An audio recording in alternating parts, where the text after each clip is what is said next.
ইব্রাহিম ইবনে Adham পাগলের মতো হয়ে গেল, কে আমাকে বোকা বলল? ঠিকই তো, আমার ওয়ার্ডারে বলখের মানুষগুলো দাঁড়ায় আর বসে, কিন্তু আমি তো একবারও চিন্তা করলাম না এই যে সূর্যটা উঠছে পূর্ব দিগন্তে, এই সূর্য তো আমার অর্ডারে উঠেও না, আমার অর্ডারে ডুবেও না। রাতের বেলা আকাশে চাঁদের আলো, আমার অর্ডারে চাঁদ উঠেও না, ডুবেও না। তাহলে এর পেছনে তো একজন মালিক আছে, নাই? ওই মালিকের তালাশ করছনি? এরে আল্লাহর বান্দা, তোমারে কেউ হাদিয়া পাঠাইছে, কে পাঠাইছে তার পরিচয় নাও। মোলাকাতের জন্য পাগল, দেখা করলে মনে হয় আরো হাদিয়া দিবে।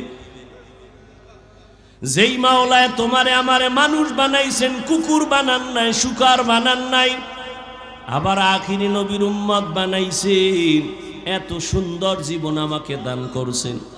আমার মতোই তো কত মানুষ, ওই যাও ডিআইটি মসজিদের বারান্দায় যাও, বাইতুল মুকাররমে জুমার দিন গিয়া দেখো, পাও নাই, ভিক্ষা করে। দুইটা চোখের পাওয়ার নাই বলে আমি অন্ধ, আমারে কিছু ভিক্ষা দাও। আমার মাওলায় যদি তোরে অন্ধ বানাইতেন রে যুবক, বল সারা রাত মোবাইলে নাচ গান কেমনে দেখতি? আমার মাওলায় যদি অন্ধ বানাইতেন, কে তোরে চক্ষু দান করত? আমার মাওলায় যদি তোরে বধির বানাইতেন, কে তোরে আর সুস্থ করত? কত মানুষ সুস্থ ছিল, হঠাৎ কইরা জ্বর আসছে, বিছানায় পড়ে একটা সাইট নষ্ট হয়ে গেছে, বিছানার থেকে এখন আর উঠতে পারে না, কণ্ঠ শেষ, জীবনটাই অর্ধেক হয়ে গেছে। এখন ছেলেও ভালো জানে না, মেয়েও ভালো জানে না। ও আমার ফতুল্লাহ এলাকার মুসলমান বাবারা, ও বৃদ্ধ বাবাজি, ও যুবক, একটু চিন্তা করো বাবা, আমরা নবীর আদর্শ মানতে গিয়া কই আমগো তো না খাইয়া কেউ মরি নাই, সম্মান কমে নাই। আমি তোমাকে বলি না আমগো মতো হুজুর হয়ে যাও, একবারও বলি না রে বাবা। বরং তুমি স্কুলে পড়ো আলহামদুলিল্লাহ, কলেজে পড়ো, চাকরি করো, ব্যবসা করো আলহামদুলিল্লাহ, তবে ওখানে থাইকেই তুমি আমার মালিকের সাথে একটা লাইন লাগাও, ওখানে থাইকা নামাজের সেজদা দাও। চাকরি করিয়াও কি তোমার মতো নামাজি নাই?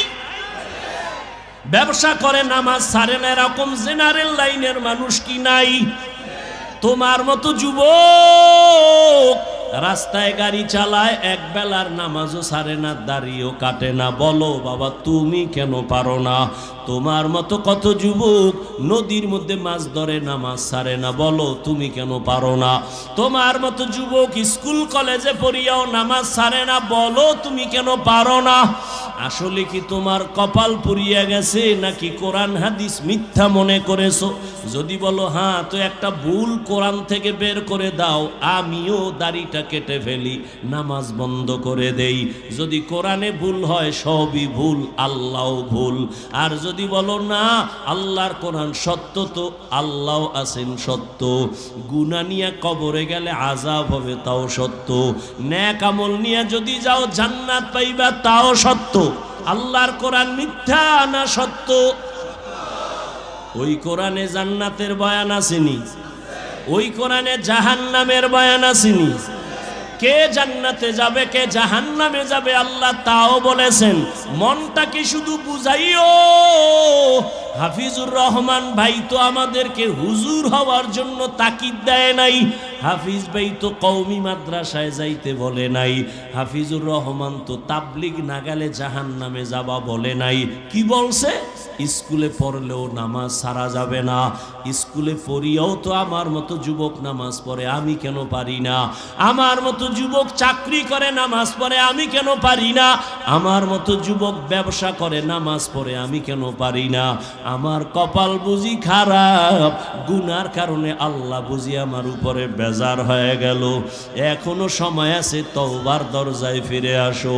আল্লাহ তাআলা বারবার ডাকে, আয়, কই যাবি বান্দা, আয়, যেদিকেই যাবি জাহান্নাম ছাড়া আর কিছুই নাই। আমার দরজাটা শান্তির আর রহমতের দরজা, তওবা কর, জীবনের সব গুনাহ মাফ করে দিব। 5 বেলার নামাজ পড়ো, মা বাবার দোয়া নাও, বেয়াদবি করিও না, শিক্ষকের দোয়া নাও, বেয়াদবি করিও না, ওলামায়ে কেরামের পরামর্শ নিয়ে নামাজ পড়ো, দাড়ি রাখো, মা বাবার দোয়া নিয়ে চলো, চাকরি করো, ব্যবসা করো, হালাল ভাবে চলো, হারাম খাইও না, কারো হক নষ্ট করিও না, কারো উপরে জুলুম করিও না। যদি এমতো অবস্থায় তুমি নেক আমল নিয়ে কবরে যাইতে পারো, তোমার কবর হবে জান্নাতের বাগান। আল্লাহ তাআলা আরামের বিছানা দিবেন ফেরেশতার মাধ্যমে ঘুমানোর জন্য। আর যদি বান্দা গুনার মজা পাইয়া গুনাহ করতে করতে করতে করতে আজরাইলের হাতে ধরা খাইয়াই যাও, আজরাইল যদি আইসা দেখে তোর কানের ভেতরে গানের তার লাগানো, তুই বিছানায় শুয়া শুয়া গানের তার কানে লাগাইয়া গান শুনতেছ, আজরাইল যদি এর মধ্যে আল্লাহ পাঠায় দেয়, অবস্থা কেমন তোমার খারাপ হয়ে যাবে। ঈমান নাই, কালেমাও তোমার জবানে আর আসবে না। নবী বলে, একটা জ্যান্ত ছাগলের চামড়া খুললে যেমন কষ্ট পায়, একটা গুনাহগার বেনামাজির রুহুটা যখন আজরাইল নেয়, সেই কষ্ট শুরু হয়ে যায়। আজরাইলকে দেখে এক হাত মাশরিকে আর এক হাত মাগরিবে, পা জমিনে মাথা আসমানে, চক্ষু দুইটা বড় বড়, এখানে দেখাই গুনাহগারের কলিজার মধ্যে কম্পন শুরু হয়ে যায়। আর যেই জাহান্নাম আল্লাহ বানাইছেন, ওই গুনাহগারেরা জাহান্নামের ছবিটা দেখায়া দেয়। ও আল্লাহর বান্দা, তুমি আমি তো মানুষের কাতারেই নাই, যারা মানুষ, ওই যে আবু বকরের কথা বলতেছিলাম, রহমতের নবী, যার কোনো গুনাহ নাই, তিনিও কান্না করতেছেন আল্লাহর আদালতের হালাতের কথা চিন্তা করিয়া। আম্মা জান আয়েশা রাদিয়াল্লাহু আনহা বলেন, নবীজিকে আমি জিজ্ঞাসা করলাম, নবী আমার রুমে বৈশা কাঁদেন কেন? নবী বলেন, ও আয়েশা, হাসরের ময়দানে আমার উম্মতের কি উপায় হবে, এই চিন্তায় আমি কান্না করতেছি। আম্মাজান বলেন, ও নবী, হাসরের মাঠটা কেমন হবে? নবী বলেন, আয়েশা, এই জমিনটা হবে কিয়ামতের মাঠ, আরাফার ময়দান হবে আল্লাহর বিচারালয়, আদালত। এই দুনিয়ায় তো বড় বড় মাস্তান তো চলে গেল, আল্লাহর কোরআনের একটা ভুল বের করতে পারে নাই, নবীর একটা কথার মিথ্যা প্রমাণ করতে পারে নাই। আল্লাহর নবী বলেন, ওই হাদিস এখনো আছে, কোরআন এখনো আছে। আম্মা জান আয়েশাকে নবী বলেন, কিয়ামতের ময়দান এমন এক অবস্থা হবে, পুরা জমিনটা সমান হবে। সূর্যটা এখন তো বিজ্ঞানীরা বলে জমিন থেকে 9,30,00,000 মাইল উপরে। কিয়ামতের ময়দানে আল্লাহ অর্ডার করবে, সূর্য নিচে নেমে আয়, তোর যত মুখ আছে নিচে কর, যত তাপ আছে তাপ জমিনে ছাড়। সূর্যের তাপে জমিনটা পুরিয়া তামা হয়ে যাবে। স্বর্ণ হবে না কেন? জমিনটা পুরিয়া রূপা হবে না কেন? পিতল হবে না কেন? মুফাসসিরিনে কেরাম বলেন, স্বর্ণ, রূপা, তামা, পিতল এগুলো হবে না। জমিনটা তামা হওয়ার কারণ, তামার ধাতুর মধ্যে একটা গুণ আছে, স্বর্ণের মধ্যে নাই, রূপার মধ্যে নাই। বলে কি? কয় স্বর্ণের এক মাথা গরম হলে ভিন্ন মাথা গরম হয় না, রূপার এক অংশ গরম হলে অন্য অংশ গরম হয় না। আল্লাহ যখন বলবে, সূর্য তুই মনের মতো তাপ দিতে পারো না, আজকে সব তাপ ছাইরা দে, সূর্যের এমন তাপ শুরু হয়ে যাবে, জমিনটা তামা হয়ে যাবে। নবী কান্না করেন আর বলেন, আয়েশা, অন্যদিকে জাহান্নামের আওয়াজ, জাহান্নাম চিল্লায়া বলবে, আল্লাহ বেনামাজি কই, বেপরদাওয়ালা গুনাহগারেরা কই, আমার পেটের মধ্যে দাও, আমার পেটে বড় ক্ষুধা। আল্লাহ বলবে জাহান্নাম একটু অপেক্ষা কর, আমি বিচারটা শেষ করে নেই, তারপরে তোর খোরাক আমি দিতেছি। নবী বলেন জাহান্নাম থামে না, তখন আল্লাহ অর্ডার দিবেন, এই ফেরেশতারা জাহান্নামের গলার মধ্যে 70,000 শিকল লাগাইয়া বাঁধো। এক একটা শিকলের গোড়ায় 70,000 ফেরেশতা ধর, ধইরা ভালো কইরা পেছন দিকে টাইনা রাখ, ও যেন আমার আদালতের দিকে আসতে না পারে। যদি আমার আদালতের দিকে আগায়, আমি তো আর বিচার করতে পারবো না। জাহান্নামের আগুন এই মানুষগুলোকে পেটের মধ্যে নিয়ে নিবে। আল্লাহর অর্ডারে ফেরেশতারা জাহান্নামের গলায় শিকল লাগাইয়া 70,000 কইরা এক একটা শিকলের গোড়ায় জাহান্নামের ধরবে, ধইরা রাখতে পারবে না। এত চিল্লানি দিয়া বলবে, আল্লাহ বেনামাজি গুনাহগার আমার খোরাকগুলো দাও, ক্ষুধা। আল্লাহ পাক নবী বলেন আল্লাহর ফেরেশতারা যখন ধরে রাখতে পারবে না, তখন আমি মুহাম্মদের অন্তরে বড় মায়া, আমি সাথে সাথে সিজদায় পড়ে বলবো, আল্লাহ জাহান্নামের ফিরাও, আমার উম্মত মনে হয় ধইরা ফালাইবে, ফিরাও, আমার উম্মত যেন জাহান্নামের আগুনে না যায়। আমার উম্মত যদি জাহান্নামে যায়, আমি জান্নাতে যাব না। তখন আল্লাহ বলবে, নবী আপনি মাথা উঠাইয়া দেন, কাঁদিয়েন না, আপনার কান্না আমি সহ্য করতে পারি না। আমি মাথা উঠাইয়া দিব। আল্লাহ পাক দেখে জাহান্নাম এখনো দাঁড়ায় না, শিকলেও ধরে রাখতে পারে না। তখন আল্লাহ আমার সান্ত্বনার জন্য একটু কুদরতি হাতের পানি ফেরেশতারে দিয়া বলবে, জাহান্নামের গায়ে ছিটায়া দাও। যখন জাহান্নামের গায়ে আল্লাহর দেওয়া কুদরতের পানিটা ছিটায় দিবে, জাহান্নাম দ্রুত গতিতে পেছনে ভাগতে থাকবে। ফেরেশতারা বলবেন, আল্লাহ এতক্ষণ আমরা 70,000 শিকল লাগাইয়া যেই জাহান্নামের ধরে রাখতে পারি না, তুমি এমন কি বরকতের পানি দিছো যে জাহান্নাম এখন নিজে নিজে পেছনে দৌড়ায় ভাগতেছে? কারণ কি? এটা কি জমজমের বরকতি পানি? না কি এটা কাউসারের পানি? না এটা কি আবে হায়াতের পানি? না এটা দুনিয়ার বরকতের কোনো পানি? না তোমার বৃষ্টির পানি? না কোনো সমুদ্রের পানি? আল্লাহ বলবে, ফেরেশতা এই পানি জমজমের পানিও না, কাউসারের পানিও না, এই পানি আবে হায়াতের পানিও না, এই পানি দুনিয়ার কোন সমুদ্রের পানি না, বৃষ্টির পানি না। আল্লাহ বলবেন, আমার মায়ার নবীর গুনাহগার উম্মতের চোখের পানি। দুনিয়াতে আমার মায়ার নবীর উম্মতেরা গুনার কথা স্মরণ করে কাঁদত। মানুষ যখন ঘুমায়া যাইতো, আমার আশিকের কান্না শুরু হয়ে যাইতো। গভীর রাতে সিজদায় পড়ে বলতো, দয়ার মালিক আমার মতো গুনাহগার এই জমিনে আর কেউ নাই। গুনার কারণে আমার হাত না পাক, আমার চোখ না পাক, আমার জিহ্বা না পাক, আমার অন্তর না পাক। আয় আল্লাহ, তোমার দেওয়া সূর্যের আলো, পানি, বাতাস সব নেয়ামত খাইয়া তোমার নাফরমানি করেছি। আজ আমি গুনার কারণে মনে হয় আমার জাহান্নাম ছাড়া উপায় নাই। আমার গুনার খবর আমার মাও জানে না, বাবাও জানে না, ভাই বোন স্ত্রী পরিবারের কেউ জানে না। আমার গুনার খবর আমার মা বাবায় যদি জানতো, লাথি মেরে ঘর থেকে বের করে দিত। আমার গুনার খবর যদি আমার স্ত্রী জানতো, আমাকে স্বামী বইলা গ্রহণ করত না। আমার গুনার খবর যদি আমার সন্তান জানতো, কোনদিন আমাকে বাবা বলতো না। ও দয়ার মালিক যে তুমি কত দয়ার মালিক! আমার সব গুনার খবর জানো।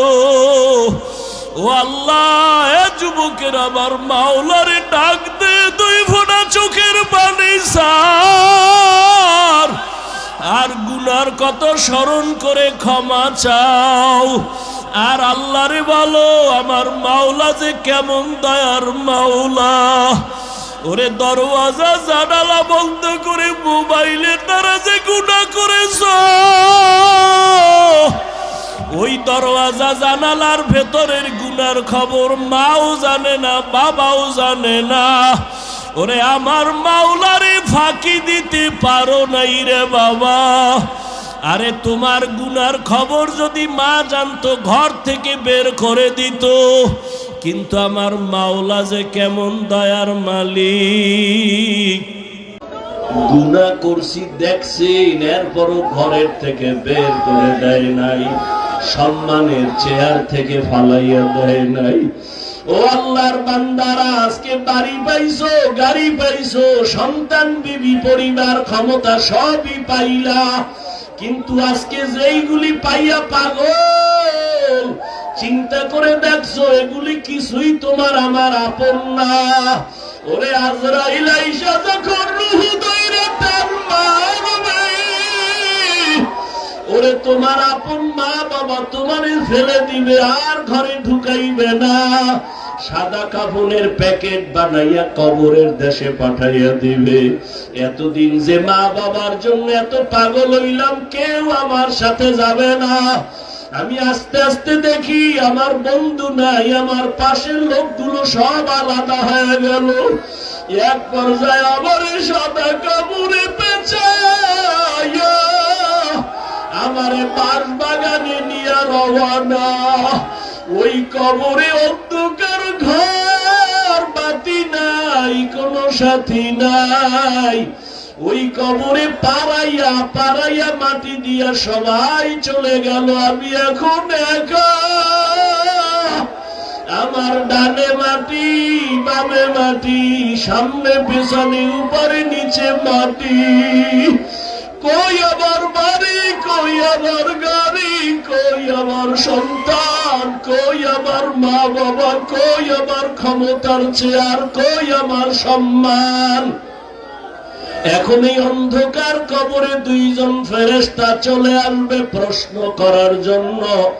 রবের পরিচয় দাও, ধর্মের পরিচয় দাও, রহমতের নবীর পরিচয় দাও।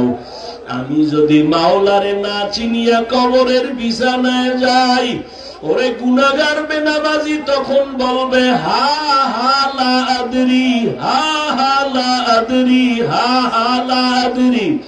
আফসোস, আমি কিছুই জানি না, কিছুই জানি না, কিছুই জানি না। আমার রবকে আমি চিনি না, আমার ধর্ম কি জানি না, মুহাম্মদ নবীকে আমি চিনি না।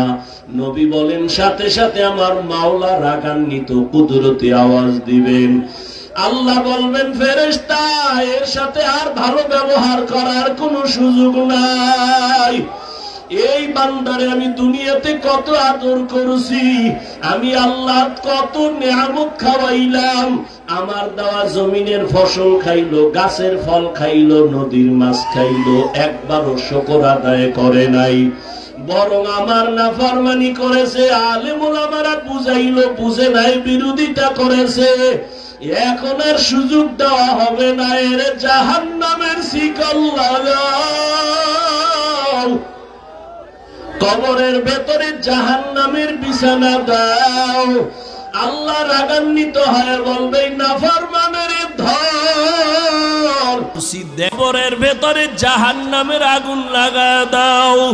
আল্লাহ রাগান্বিত হয়ে বলবে ও কবরের মাটি, এই গুনাহগারের দুই পার্শ্ব থেকে জোরে জোরে চাপ দাও। এমন জোরে দুই পার্শ্বের মাটি চাপ দিবে, সহ্য করতে পারবি রে যুবক।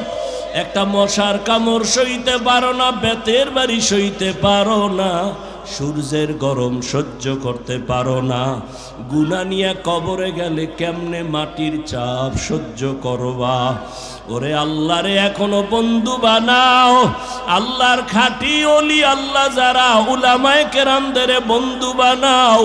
এখনো সময় আছে, তওবা করো আর আল্লাহকে বলো, মাওলা গুনাহ আর করব না, নামাজ ছাড়বো না, বেপরদায় চলবো না, দাড়ি কাটবো না। আমার মাওলার আযাব বড় কঠিন। আল্লাহ এজন্য বলেছেন, মুসলমান না হইয়া মরণ বরণ করিও না। এখনো সময় আছে, তওবা করে নাও। স্কুলে পড়ো, কলেজে পড়ো, চাকরি করো, ব্যবসা করো, তওবা করো আর নামাজ ছাড়বা না, দাড়ি কাটবা না, বেপরদায় চলবা না। মা বাবার দোয়া নিয়া, উলামায়ে কেরামের দোয়া নিয়া, শিক্ষক মুরব্বীদের দোয়া নিয়া নবীর তরিকায় চলবা। আল্লাহর কাছে 2 ফোঁটা চোখের পানি ছেড়ে দাও। যদি কান্না না আসে, মনে করিও গুনার কারণে দিলটা পাথর হয়ে গেছে, আল্লাহ বেজার হয়ে গেছে। এখনো সময় আছে, আল্লাহকে বলো, আল্লাহ দিলটা নরম বানায়া দাও। ওরে ডানে বামে দেখো, তোমার মতো কত গোলামের চোখে পানি, তোমার আমার চোখে কেন পানি নাই? গুনার কারণে আল্লাহ বেজার। ওরে কান্নাওয়ালার কাছে হাতটা বাড়াইয়া দোয়া চাও আর বলো, ও কান্নাওয়ালা ভাই, আমার জন্য একটু দোয়া করেন। আমার গুনার কারণে আমার কলবটা পাথরের মতো শক্ত, আমার চোখে পানি আসে না। দোয়া, কান্নাওয়ালার দোয়া ফেরত যাবে না। আল্লাহর কাছে তওবা করো, মরিয়াও গেলে আর নামাজ ছাড়বা না, গুনাহ নিয়ে কবরে যাইবা না। যদি তওবার নিয়ত হয়, 2টো হাত আমার আল্লাহকে দেখাইয়া দাও। আয় আল্লাহ, হাতগুলো কবুল করে নেন, তওবা কবুল করে নেন। আয় আল্লাহ, তওবার উপরে মজবুত হইয়া চলার তৌফিক দান করেন, আমিন।